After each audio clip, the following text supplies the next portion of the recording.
Serment brisé, j'essaie toujours de ramasser les morceaux de mon cœur brisé. La nuit où j'ai découvert ma femme, Alexandra, et mon meilleur ami, Ethan, dans la position la plus compromettante imaginable, mon monde s'est effondré autour de moi. Abonnez-vous à notre chaîne pour plus d'histoires de confessions déchirantes et cliquez sur la cloche de notification pour rester informé. Nous vivions dans une belle maison de banlieue à Austin, Texas, avec nos 2 jeunes enfants. La vie était belle. Nous avions nos hauts et nos bas comme tous les couples, mais je pensais que notre amour était assez fort pour surmonter n'importe quoi. C'est alors qu'Ethan est entré dans nos vies. Nous avions servi ensemble dans l'armée et il était tombé dans le besoin. Il était sans abri et luttait pour se remettre sur pied.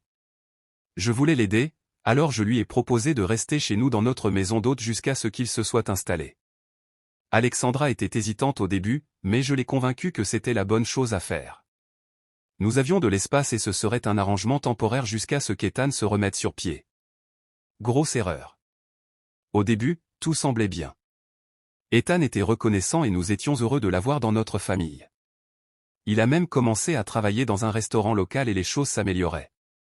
Mais alors, l'impensable s'est produit. C'était une chaude nuit d'été et je me suis réveillé pour aller aux toilettes. En retournant dans notre chambre, j'ai remarqué qu'Alexandra était partie. Je pensais qu'elle s'était peut-être levée pour aller chercher un verre d'eau ou quelque chose comme ça, mais en regardant dans la maison, je me suis rendu compte qu'elle avait disparu. C'est alors que j'ai vu les lumières allumées dans l'allée.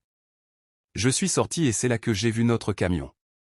Les vitres étaient toutes embuées et j'entendais des rires et des gémissements provenant de l'intérieur. Mon cœur s'est serré alors que j'approchais du camion. J'avais l'impression qu'on m'avait donné un coup de poing dans les tripes. Je ne pouvais pas respirer. Je ne pouvais pas penser. J'ai ouvert la porte et c'est alors que je les ai vus. Alexandra. Ma femme. La mère de mes enfants. Penchée sur le siège arrière de notre camion, avec Ethan la pénétrant par derrière. J'avais l'impression que mon monde venait d'être bouleversé. J'étais sous le choc. J'étais dans le déni. Je ne pouvais pas croire ce que je voyais. Je suis retourné dans la maison, essayant de comprendre ce que je venais de voir. J'étais dans le brouillard, mais je savais que je devais partir de là. Je ne pouvais pas supporter de regarder Alexandra, de faire face à la réalité de ce qu'elle avait fait. J'ai pris mes clés et je suis parti. Je ne savais pas où j'allais, mais je savais que je devais m'éloigner. Les jours suivants ont été un flou. Je suis resté dans un hôtel, essayant de comprendre ce qui s'était passé. Je ne pouvais pas manger. Je ne pouvais pas dormir. J'avais l'impression que toute ma vie avait été un mensonge. Je pensais connaître Alexandra, mais je ne la connaissais pas. Je pensais connaître Ethan, mais je ne le connaissais pas. Je me suis rendu compte que j'avais été aveuglé par les signes. J'avais ignoré les petites choses qui ne s'ajoutaient pas. J'avais fait confiance à Alexandra et à Ethan, et ils avaient trahi cette confiance de la pire manière possible. Les conséquences ont été brutales. Nous avons divorcé peu de temps après. Ce fut un processus pénible et douloureux, mais je savais que c'était nécessaire. Je ne pouvais pas rester dans un mariage qui avait été si complètement trahi. Des années ont passé et j'ai pensé que j'avais tourné la page. J'ai recommencé à sortir avec d'autres personnes, essayant de trouver quelqu'un qui pourrait m'aider à guérir. Mais la blessure ne s'est jamais complètement refermée. Et puis, quelque chose d'étrange s'est produit. Alexandra et moi nous sommes retrouvés sur les réseaux sociaux. Nous avons commencé à discuter et, finalement, nous avons décidé de nous rencontrer. Je sais que cela peut paraître fou, mais je pensais peut-être que nous pouvions arranger les choses. Peut-être pouvions-nous nous pardonner mutuellement et aller de l'avant. Nous avons fini par nous remarier et nous avons même eu d'autres enfants ensemble. Mais la confiance n'a jamais été complètement rétablie. La blessure ne s'est jamais complètement refermée.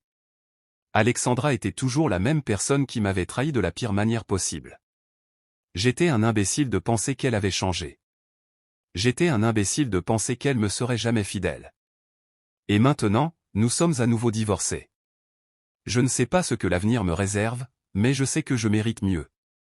Je mérite quelqu'un qui m'aimera vraiment, quelqu'un qui ne me trahira jamais. En repensant à cette nuit fatidique, je me rends compte que j'étais aveuglé par mon amour pour Alexandra. Je pensais que notre amour était assez fort pour surmonter n'importe quoi, mais je me trompais.